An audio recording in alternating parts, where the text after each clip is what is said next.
Hello, welcome to this new video. Do you ever feel like the internet knows too much about you? Well, you're not wrong, it does.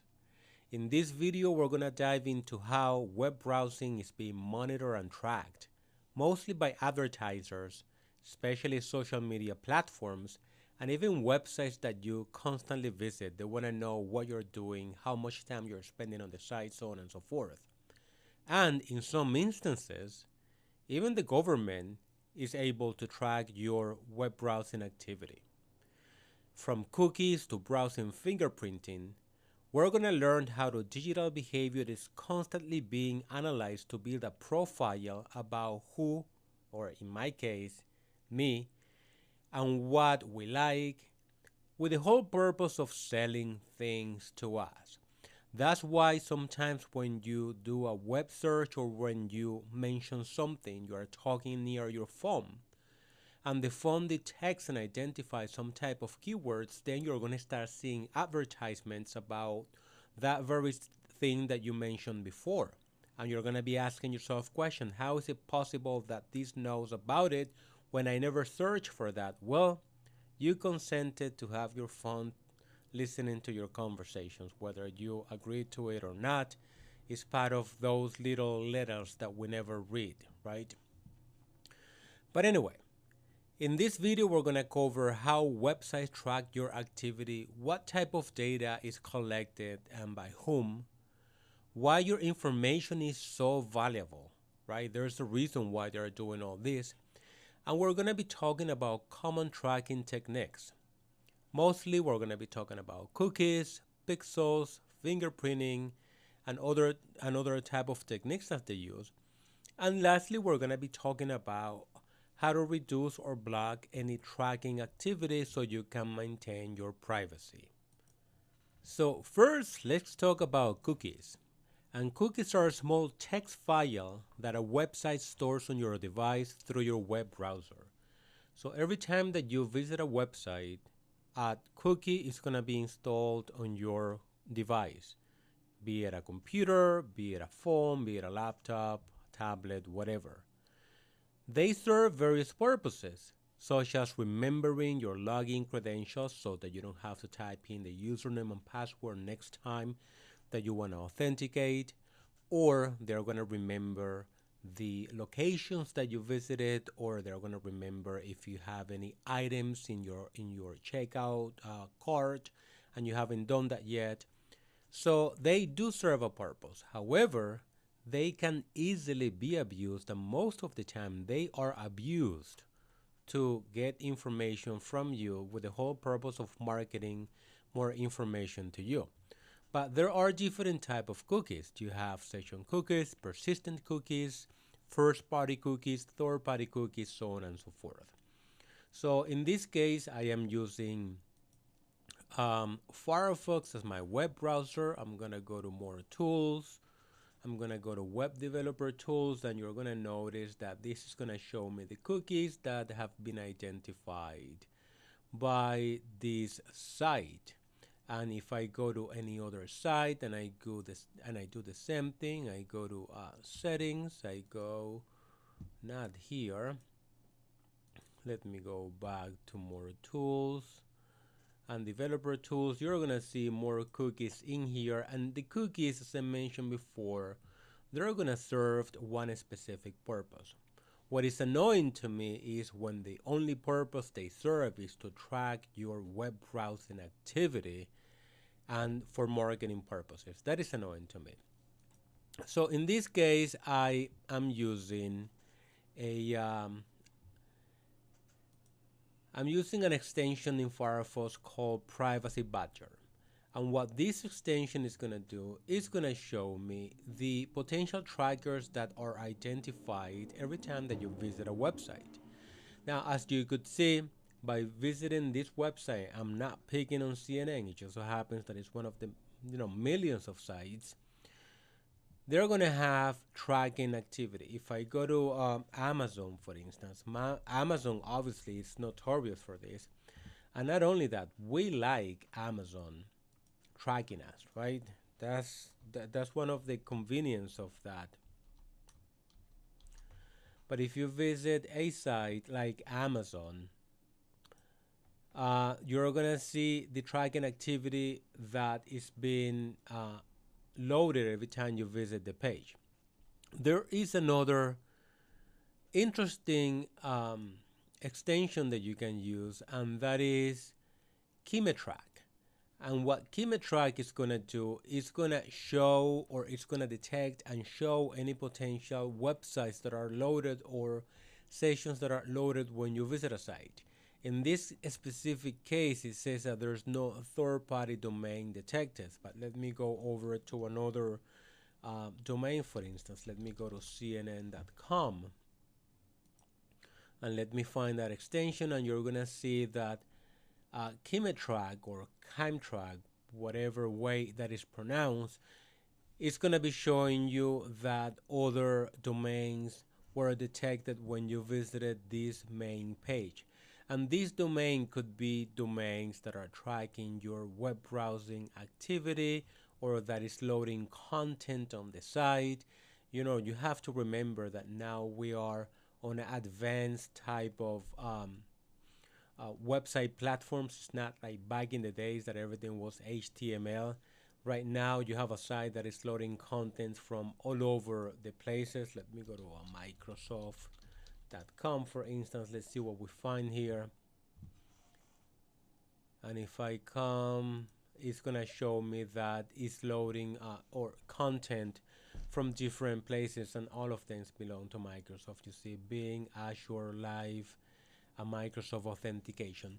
So you get the concept. So cookies are not bad, but they can easily be abused. And I prefer using a web browser, and I prefer using an extension that is going to be blocking those cookies that are not going to serve any purpose to me. That's why there is another extension that you can use, and that is DuckDuckGo. And DuckDuckGo is also a web browser that you can download and use. So the whole purpose of it is that it's going to minimize the amount of web tracking activity that is happening while you're browsing. So for instance, let me come here. I'm going to type March Madness, even though it's April already.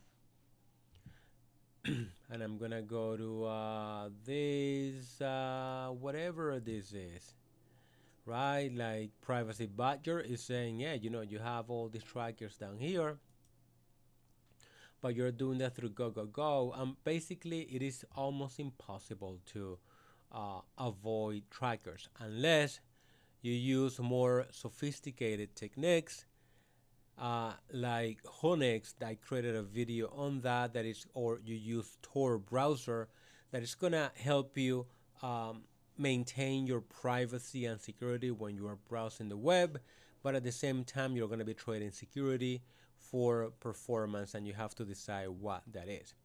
The other thing that many websites do, they have what is known as a tracking pixel.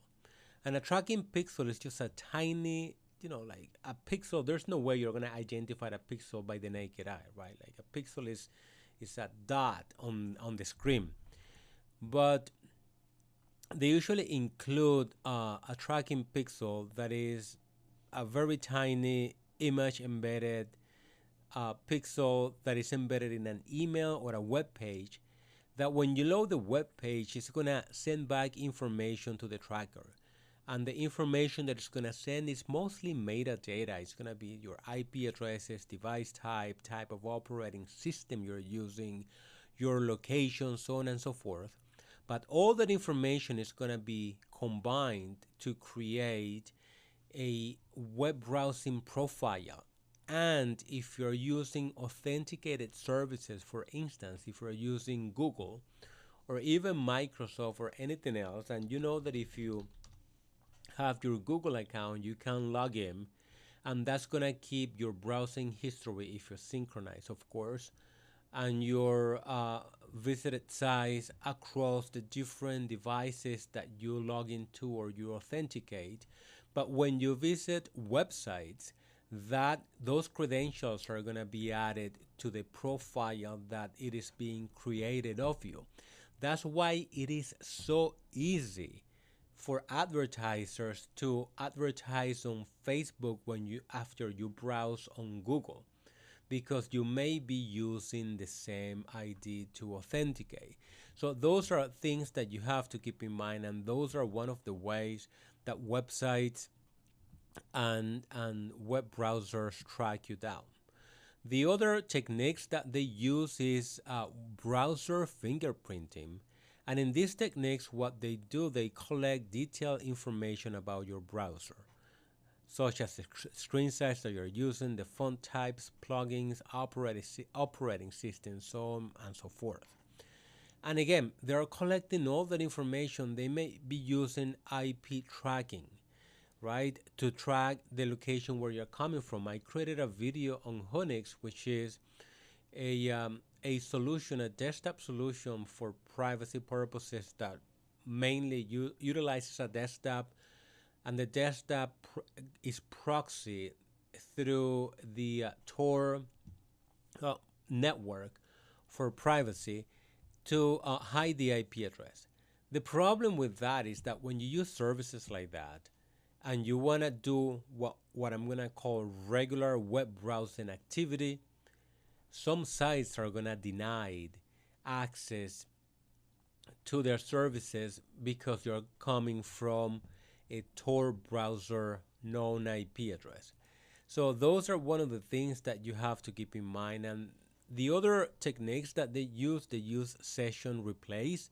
And what a session replay is a script that records your mouse activity, your clicks, keystrokes, scrolling behaviors, and this is notoriously being used by e-commerce sites such as Amazon. That's why when you log into your Amazon account, you'll always find that they'll show you something that you see as useful, because over the years they are building and learning your web browsing and web searching habits to create a unique targeted advertisements for you, believe it or not.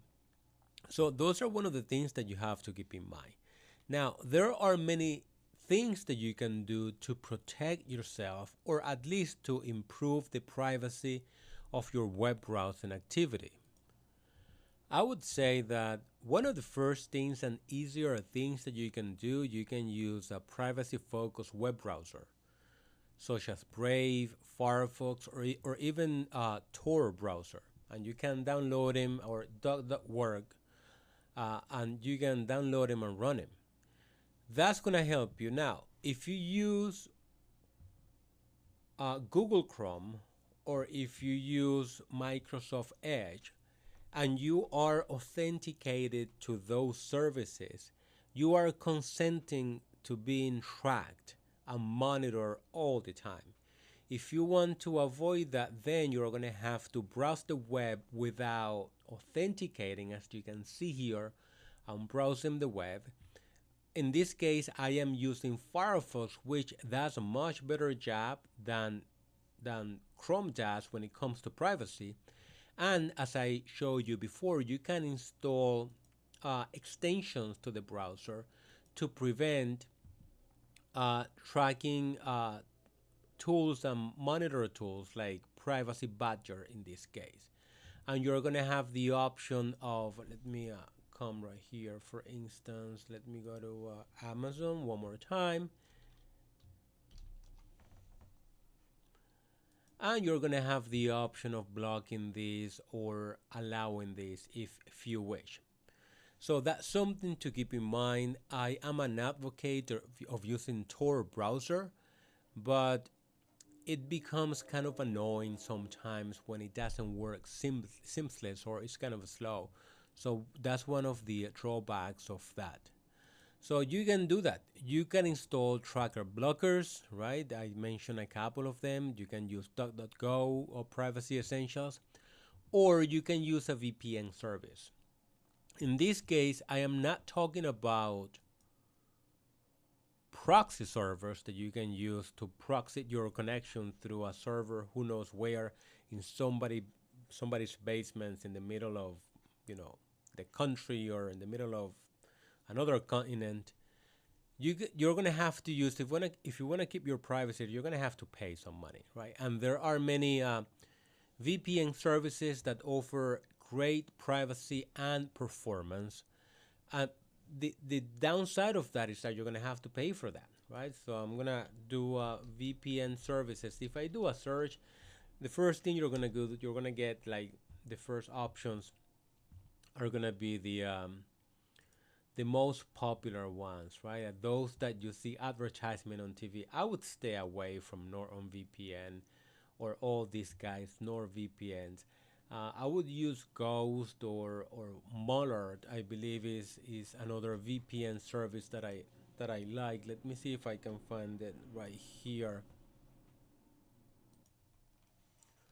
So I would stay away from the big name companies because those are like they offer VPN, but they're tracking you everywhere. I like Mola VPN, I believe is the name. Let me see if I'm right about it. It's Molvat. Now, I'm just telling you about this service. I liked it. I like it. I've used it, and I like what they do. Uh, they are not a sponsor of this video or anything like that. I'm just telling you what I use, and I rather use these guys than any of the big name commercials, VPN services like Norton, whatever you see on TV, like advertising. I would not use those guys. I would use these. I mean, even they even give you the option of sending them cash, I believe, and they'll send you a, a letter that is that doesn't show that it's coming from them. And maybe for us here in America, that doesn't make much sense.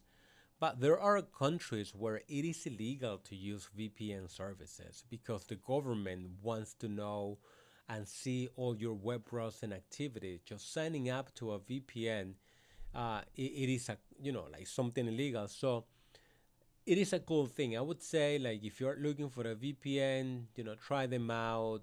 They do a pretty good job, and you are supporting privacy and a good cause.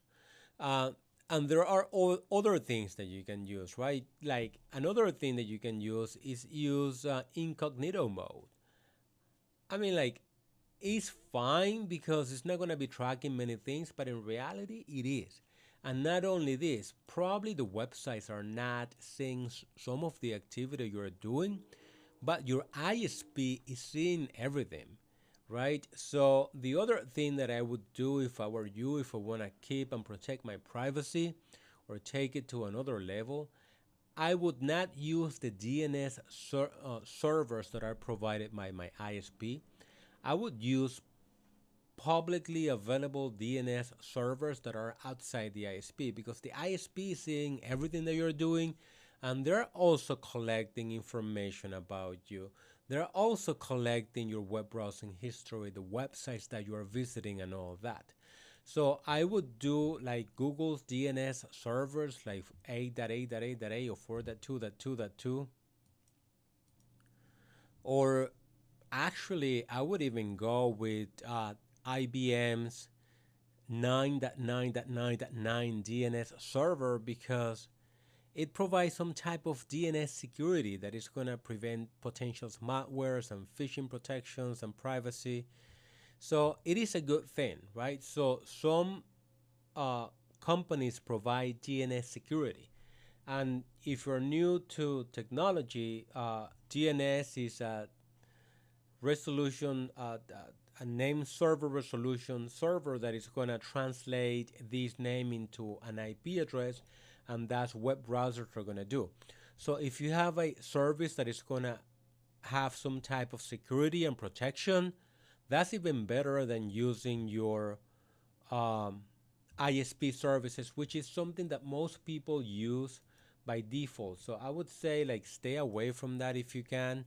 And let me show you the way that you would do that. You would go into your network properties if you're using Windows in this case as I am, and you would change your DNS to something else. As I was mentioning before, I would use 9.9.9.9 or for that two, which are public ones. Instead of using, let me come here and I'm gonna go to IP config all, and I have way too many. Let me find what I'm looking for here.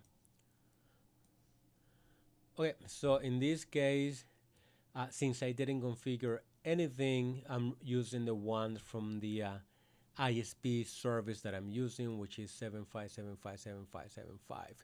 So those are the things that you can do to improve the security and the privacy in your web browsing history. And obviously, you have to use common sense. The other thing, or the last thing that I want to mention, is don't use Wi-Fi networks that you don't trust. And if you do, create the habit of going through the VPN. You can set up a VPN on your phone, you can set up a VPN on your laptops, a VPN that you trust instead of connecting to any free Wi-Fi network, because they could also be spying on you. So I hope you found this information useful.